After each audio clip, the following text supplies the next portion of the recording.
Oggi giornata clou per gli interrogatori della Procura di Palermo, portati avanti per l'inchiesta sulla mala sanità, che ha visto coinvolti ben 18 persone, oltre all'ex presidente Cuffaro e al parlamentare regionale Pace. Proprio oggi infatti saranno loro quelli che verranno interrogati dal GIP sugli atti che gli vengono contestati e quindi decidere per eventuali arresti domiciliari. Intanto, nella giornata di ieri, Alessandro Vetro, l'imprenditore di 45 anni di Favara e amministratore unico della MGB Costruzioni, è comparso davanti al GIP di Palermo Carmen Salustro. Ha scelto la via del silenzio per l'interrogatorio nell'ambito dell'inchiesta su presunti appalti e concorsi truccati.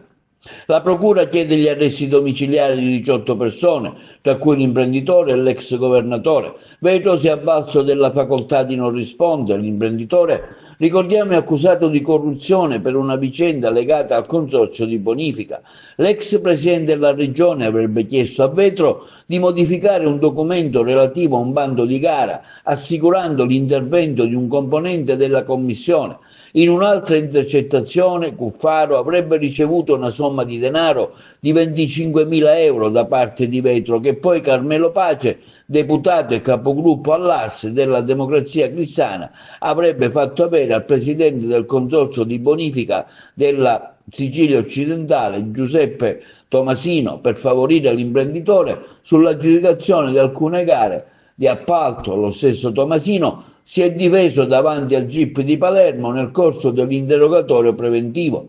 Non si è trattato di un concorso, ma di una graduatoria per la stabilizzazione degli operatori sociosanitari in servizio. Si trattava di lavoratori che erano stati chiamati durante l'emergenza Covid e senza quella graduatoria sarebbero stati mandati a casa. Così si è difeso Antonio Iacono, direttore del Trauma Center dell'ospedale Villa Sofia, nel corso dell'interrogatorio a GIP. Non c'è stato dunque alcun favoritismo, tanto che poi furono tutti stabilizzati.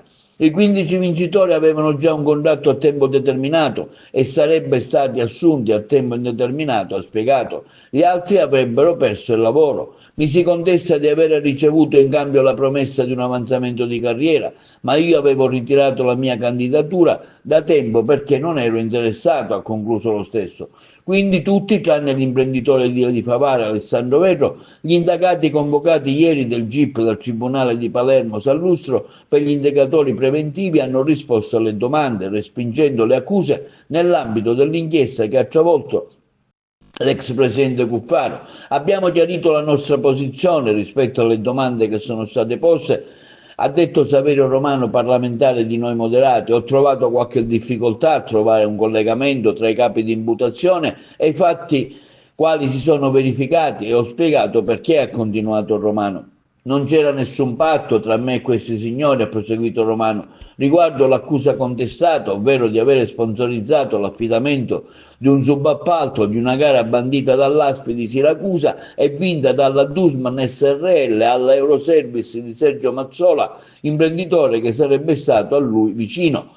Non c'è un'intercettazione, una chat in cui si possono evincere accordi illeciti, ha concluso Romano.